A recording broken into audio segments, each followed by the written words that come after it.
This is the Nikki Medoro Show. Thank you for joining us on this Friday. I'm Nikki Medoro. She's Kim McAllister. We are here for you. So make sure you are subscribed. Hit that subscribe button and that bell so you don't miss a moment. It is Friday. We'll have some fun things coming up towards the end of the show, including Kim McAllister. What you got? Some book recommendations. I have them right next to me. Are you a big summertime reader? Yes, I am. I'm a big reader in general, and I'm in a book club. Oh, nice. Okay. It consists of my mom, my sister, and my two best friends. And we have the best time. Once a month on a Sunday, we gather and we gossip and we drink and we eat. And then we ask each other questions about the book at the very end. How do you choose? I've never been part of a book club, ever. Ever been part of a book club. How do you choose the book? Who chooses it? Each time, like this time, we're reading the book that I recommended. Oh, thank you. This time we're reading. Oh, they brought me some food. Oh, I love it. This time they brought me the book. It was the book I recommended. So this was my month. Oh, okay. What'd you recommend? I picked a book recommended to me by our former KGO colleague Laura Starr. Okay. Rock, Paper, Scissors, and I'm still reading it, but it's really, really good. It's kind of about the end of this marriage that's struggling. Okay. And they go on this weekend trip to the Scottish Highlands and about what happens in this old church that's supposed to be the B&B where they're staying. And so that's kind of where I am with the book. But then next time, one of my friend gets to pick, and then the next month somebody else gets to pick. So each month we kind of pass it off. I love it. I love it. I love it. I love it. All right. Well, stay to the end of the show because I will give you my book recommendations. That's a good tease. I can't wait to see what you recommend. I am telling you. So one I've mentioned before on this show, but I'll mention it again. But the one I am currently reading right now, I will probably finish it tonight. I mean, it's not a hard read. And that's what I love about summertime reads. And that's why I'm doing book recommendations. But before we get into that, I want to talk about this new California law that starts. So what? July 1st is what? In a week and a half or something like that? July 1st, there is a new law in California. And I don't know if I'm liking this law. I'm going to play you a little bit of KTVU's reporting on this. I just keep thinking this is the reality of 2024. And I keep thinking, Kim, of our daughters. Yes, they're only 15, but they're going to be 16, 18, and then 21 really, really soon. And it scares me. Assembly Bill 1013 will require establishments with a Type 48 license from the state's Alcohol Beverage Control Department to comply starting July 1st. It'll require signage letting patrons know that the bar or club will provide test strips for customers who request them. We have a crisis that's taking place that's resulting in sexual assault, that's targeting primarily women and members of the LGBTQ communities. As a parent of 3 daughters, the author of the bill, Assemblymember Josh Lowenthal, knows that bars and nightclubs can be high-risk venues for getting roofied. And he says all too often, the crime is underreported. By way of example, I have members of my staff that have been roofied. There are members of the legislative body that have been roofied. Oftentimes, late at night, it can be difficult to tell if someone is drunk or had their drink spiked.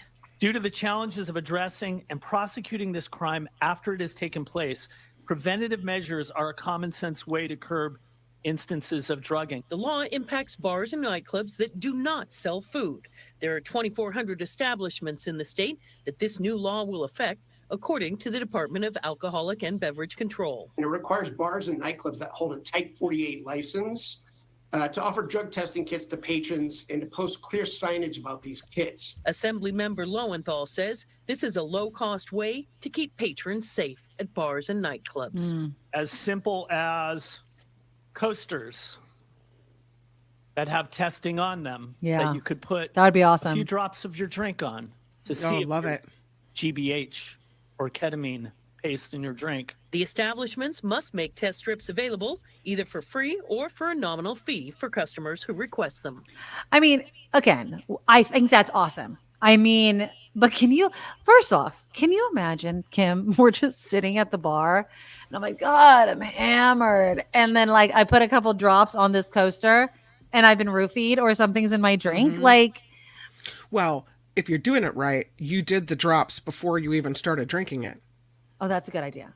But I mean, yeah, yeah, that's a good point. It's just, and then once that drink is in your hand, you're not letting it out of your sight, right? That's what well, we are that's what you're teaching our supposed to do. daughters. That's right. what you're supposed to do. Or like have these like cover. I mean, but the thing is, it's so sad. I was talking to my friend, and I don't know if I've told this story before, but I was talking to my friend, and her niece is in college, and her niece just flippantly says, "Oh yeah, I've been drugged before. I've been roofied Whoa. before. So many of my friends have been roofied." It is like Lowenthal was saying, it is so freaking common, and it I would not have thought blows that. my mind. I would think there's more good guys out there that wouldn't want to take advantage of a woman than guys that would touch a woman that is, incapacitated and incapacitate her on purpose. Like, it would seem like a small percentage. Apparently it's not. And that's a conversation that people need to have with their sons. And I'm going to say sons. I really am calling out the men out there. I'm sorry. I just am. I think statistically I'm correct that men are doing this to either other gay men or women. Okay. I feel like that's a safe assumption and statistic to say. Talk to your boys. I'll never forget President Biden. He wasn't president at the time. I think he was vice president, but it might have been in between. And he was looking at a bunch of cadets, and he was saying, he's like, if she's drunk and you're having sex with her and she doesn't know and she's passed out, you're raping her. And he said it just like that. Like, you are doing that to her. Like, there is no ifs, ands, or buts. And I want to raise my son and my daughter that when you're intimate with somebody, you want to be fully there. That's I know right. it's fun, like, a drunken kiss or something like that. Like, you're dancing on the dance floor and, I kissed this guy. Okay. But it doesn't need to go any farther than that. Right. And it shouldn't, because you're drunk, because you're not in a state of mind in which you can fully consent to something that may happen to you. Right. And then you add these drugs and you don't even know. I mean, it's crazy. No. But I am glad that these are I guess becoming mandatory inside bars. I love it. But I'm wondering what they're gonna reveal, Kim. I really do. It's gonna be kind of scary, I think. You give women the tools to protect ourselves. This is fantastic. For our daughters, I'm very grateful. Oh, I am too. Women I mean, in general, again, I love it. Again, I'm just kind of like, it's a depressing fact, I guess, of living in this day and age. Yeah. I just feel like, why isn't alcohol enough? Was it just not enough? Like, you got to drug these ladies too. You just can't, shoot your shot over a cocktail or two. You have to drug her just to make sure that she's totally out of it, that she can't say no. Really? That's gross. That's gross. So gross. It's just absolutely disgusting. Kind of keeping it in the restaurants kind of vein, the bar vein. There's a little political news to deal with. I thought it was political news too, though. Donald Trump is apparently making a big promise to the nation's service workers. He was at a rally recently. He said this. He says, if you send me back to the White House, he's going to see it that restaurant servers and other tipped workers no longer pay taxes on their gratuities. He says, no more taxes on tips. That's going to go a long way to make people in lower income brackets feel like he's their guy, when really what he's going to say is he won't say it, but he'll take it from you in other ways. Yeah, right? Exactly. Yeah. Exactly. Now, the proposal would add the cost and complexity to GOP tax plans for the next year. Obviously, when we're dealing with expiring tax cuts for households and businesses, not the wealthy. Don't worry, rich people. Yours are going to just totally stay. And also, you shouldn't believe him, because he's already had a chance as president to protect workers. Yeah. He pursued a controversial policy to give employers, not employees, employers more control over the workers' tips. Remember, he was like, they should all pool their tips and then give it out equally. Now, anybody that has worked in the service industry in which you work for your own personal tips knows there is no effing way I am sharing my tips with Sally, Slowpoke over there, who's, Well, not putting no, in the skill that I am at my table. No, you busted your rear end all night, right? Exactly. Yeah. No, I mean, pulling tips is, I have never worked in a place that pulled tips, but I do know places that have in the past. My friend used to work at Starbucks, and this was a long time ago. Like, I'm talking when I was in college time, and they would pull their tips. They would all pull their tips, and which made sense because, I mean, how do you? Well, you're all behind a counter. You're You're all all working toward behind the the same counter. goal. Somebody might Exactly. be taking the orders, but there's somebody else making the drinks. This is a kind of the system where there's all the cogs We're in the all wheel working making it together. happen. Exactly. Right. There's no way for me to determine. That's different than using your personality and, being quick and being helpful and being whatever and developing a rapport with the people at your table when that's all you. Right? That's not cogs in the wheel. Now, you'd still need the food to be hot and good. You still need to have it come out timely in the kitchen. So maybe sharing a portion, but not all of it. No. I don't know. Does that sound selfish? No, it's not selfish. I mean, I think know. that if you bust your butt, you're personable, you're running fast, you're organized. I mean, anybody that's been a server knows you have to stay organized. You have to stay on top of your tables. You have to put in the orders at the right time. You don't want someone still eating their appetizer and then you're coming out with a meal. Like those sorts of things. That takes a talent, that takes a skill. And not everybody has it. No matter how long you've been working there. I've never worked in the service industry. I could never do it. It is so difficult. No. And then you also have to do it with a friggin' smile on your face. You know what I mean? Like you have to, and then, there's always that one person. Anybody need anything? No. You bring one person there. So, can I? It's so annoying. It's very annoying. And I do believe everybody should work in some sort of service industry, not necessarily a restaurant, but just so they understand. But pooling tips takes that away. The other place that I saw it, and don't laugh at me, and I was kind of surprised, was a restaurant, but it was a TV restaurant, and I know it really exists. It's that crap show Vanderpump Rules. It's on Bravo, I think. Okay. It's about this restaurant by Lisa Vanderpump, who's like this wealthy. She was one of the Real Housewives of Beverly Hills. She owns a bunch of restaurants, and one of her restaurants is called Sir. And it was the first time I heard about pooled server tips. And they were having the same discussion that we were having, like, I work harder for my tips. Why should I be pooling my tips? And apparently it was the long-standing thing. But I think that is total BS. I would be like, you're stealing my tips. You're lazy. You're not working as hard. You're not as talented. You're not as organized. I'm not sharing my tips with you. Kick rocks. No, thank you. Yeah. But I don't think that Trump's going to do anything with this, by the way, just to go back to it real quickly. Trump never tried to raise the federal minimum wage, which a lot of these servers have.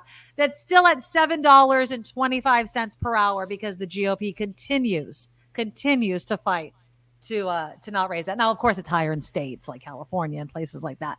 But the federal minimum wage, the bare minimum, $7.25, which is absolutely ridiculous. I can't even imagine. And if you look at what he did as far as giving money back to the wealthy. Oh, yeah. He doesn't care about the poor. No, he doesn't care about the workers. No. Nope. That's a great campaign promise. Yeah, but it's not going to happen. Yeah. It's definitely not going to happen. I don't know. We'll see what kind of promises are made between now and then, between Biden and, the DACA and the immigrants and everything like that. And then Trump with his nobody's buying it promise to tipped workers. We'll see which one sticks. But I don't know. I have to ask you if you saw this story. Okay. It's about the most expensive home ever sold in California. Oh Lord, is it going to gross me out? Probably.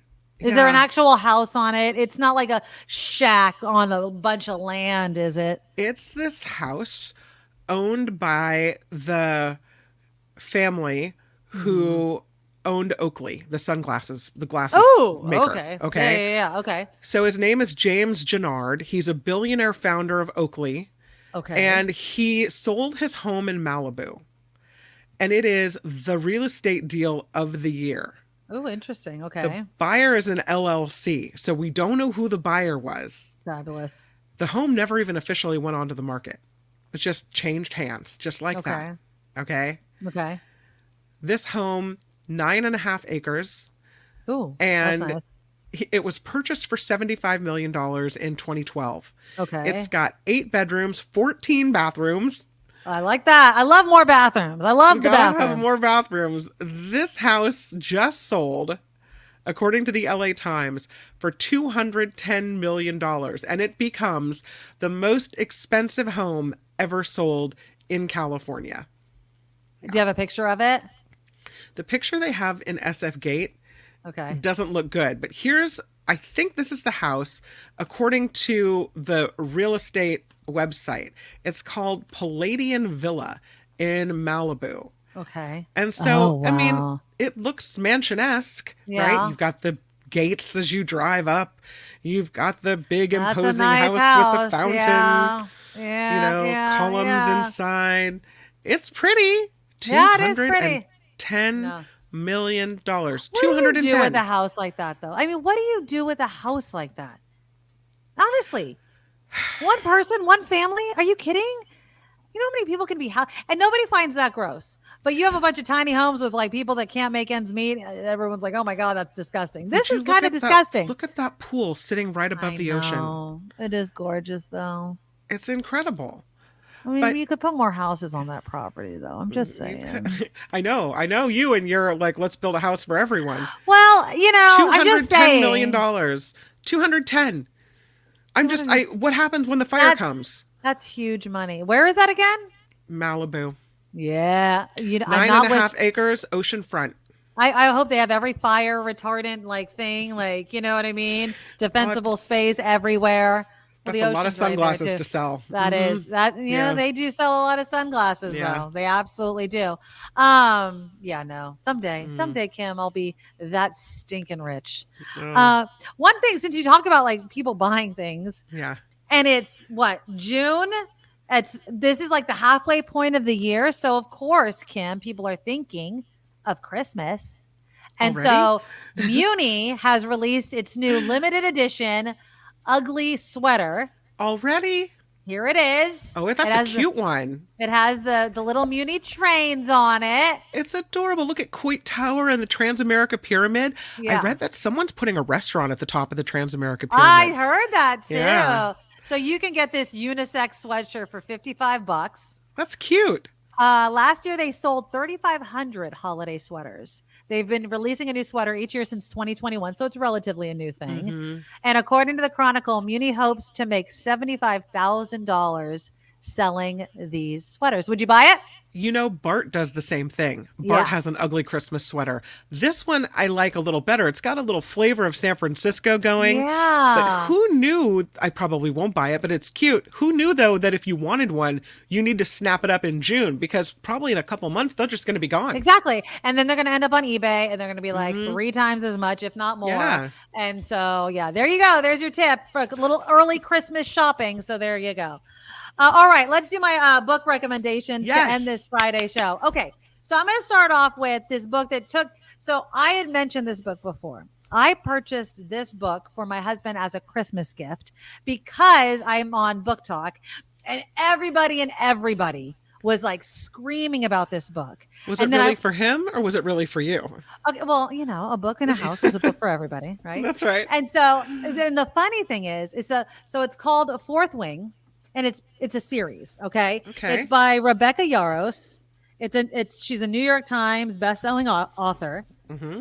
It has a little bit of everything, but I'm telling you, for those of you that like spicy books, and I mean spicy, sexy, spicy. A romance with some sexy times? Oh, yeah, but it has also fighting and dragon and death. So it's for husbands and wives. Although I like the dragons and the fightings and everything. The Fourth Wing, it says Fly or Die. It's really an interesting tale about, how society is formed and history and how it's written and remembered, and then dragons and magic and things like that. And don't let that turn you off, because whenever I hear dragons and magic, I'm like, ugh. And then I loved Game of Thrones. You know what I mean? Yeah. So like, keep it in mind. It sounds kind of like a mix between Outlander and Game of Thrones. Yes, exact. But I'm telling you. So anyways, funny story. I was reading this book and I brought it to one of my doctor's appointments, and my doctor was like, you're reading Fourth Wing? And I was like, yeah. And she's like, I listened to the audiobook. And I was all, oh. And she's all, yeah, it gets a little spicy. Make sure the kids aren't in the car for that one. Well, on Goodreads, it gets a 4.58, so that's pretty good. Yeah, it's really, really good. So it's a page turner. Again, it took me a while. Hold on. I don't know if Goodreads says it. It's like almost 500 pages. So, it's a big book. It's a big one. It might take you a while depending on how quickly you read. 517 pages. Yeah. So, and then there's another one. It leaves you right on the cliffhanger. At the end of it, I'm like, are you kidding me? I came out and my husband finished it first. And I was like, seriously? And he's like, I know. And I was like, oh my God. So that's what I love about books, Now, this next book is what I'm reading right now. Okay. And it's called... And it's such a summer read. I'm just going to preface this, but I don't know what it's going to say on Goodreads. You could look it up while I'm talking. I'm just telling you, I also got recommended this on Instagram, actually, of page turner thrillers. Right up my alley, okay? It's called Wrong Place, Wrong Time by Jillian McAllister, okay? Oh, we like her name already. Okay. It deals with it's not time travel, but kind of time travel, murder, mystery, and also parenting and noticing your child as they grow up and what you missed and what you didn't. I am telling you, from the moment I started this book, I did not want to stop. Like I went to bed last night and I had to wake up early to take my friend to the airport. And the only thing that got me out of bed really early this morning is I knew I could have a cup of coffee and read some of this book. I am telling you, it's such a fun read. It's not hard. This is the epitome of a summer read. It is easy. Is it sexy time book? No, it is not a sexy time book. But it's a page turner. It's thrill, and it's one of those ones that's like, what is going on? Like, who is it? There's some surprises. I can't figure it out. It's a good one. So, Wrong Place, Wrong Time. I got it at the library because you know me. I love these are the ones that I get at the library because I don't need another book in my house. But yeah, it gets a 4 stars on Goodreads. Yeah, it's definitely a page turner, and so that's my book recommendation for the summer. And I'll make more because again, I will be back at the library probably next week. It's a Reese Witherspoon. It's a Reese Witherspoon. Book is pick. it? I didn't realize that. Oh, yeah, there you go. I liked it. So there you go. And if you guys have any book recommendations, let us know because it's summertime. And I like thrillers. I like psychological, cliffhanger, I can't tell what's going to come, those sorts of things. Yeah. I'm not into, especially during the summertime, nonfiction. Unless it's hilarious, like if it's the biography of Ellen DeGeneres, or I'm just throwing something out, like something that's funny and okay, that's fine. But I'm not into nonfiction. I'm not into historical. A summer read has to be easy. I don't want to think. I'm really, really not trying to learn anything. I'm not trying to be like hating on anything, but I want my easy, beachy, poolside reads. Remember when I didn't really care for the book series that much, but 50 Shades of Grey. Remember everywhere on the pool, everyone's like reading this like really spicy book and nobody cared. Everyone was like, what are you reading? So when it came time for my sister to pick her book, for her round in the book club, right? She picked this book that was so good. Oh, and tell me. We all loved it. It was kind of it was a thriller. Okay, you kind of don't see it coming. So that's what I love. That's what I love. I don't want to even tell you what this book is about, but it's called The Change. And so we all thought when we got it, we're like, okay, well, we have to read this book for book club. We thought it was going to be about menopause or something, right? The Change. This book Kristen Miller. Okay. Really, really, really good. So if you're looking for another one, it happens on Long Island, and it's about this group of women and how they come together and why. And it's kind of like, I don't know. You have to suspend your belief in some parts. Right, a little like, fantastical. There's some tuition. There's some I see dead people. There's some stuff like that going on. Okay. But it's pretty good. It's pretty good. Okay, there's Kim's recommendation. All right, so send them to me, you guys, because the summer is long. It hasn't even officially began yet. It begins actually today. or yesterday. Today is the first day. No, Thursday was the first day of summer. So summer is officially here. So it's time to read our books all together. So send them to me and we will throw them up here. And also, you guys, click the thumbs up button. That's our show. That's our Friday show. Let us know what you think. Throw thumbs up. And make sure you have subscribed. And if you can, please support the show. We love doing the show. And so if you love seeing it here, support us. We take super chat donations. You can look for the $sign under the super chat, or under the chat box, I should say. And then we can also get Patreon donations and PayPal donations. If you like Patreon, just go to thenikkimedoroshow.com, if I can get it out. thenikkimedoroshow.com. Our Patreon link is right there. And PayPal is easy as well, and we love PayPal.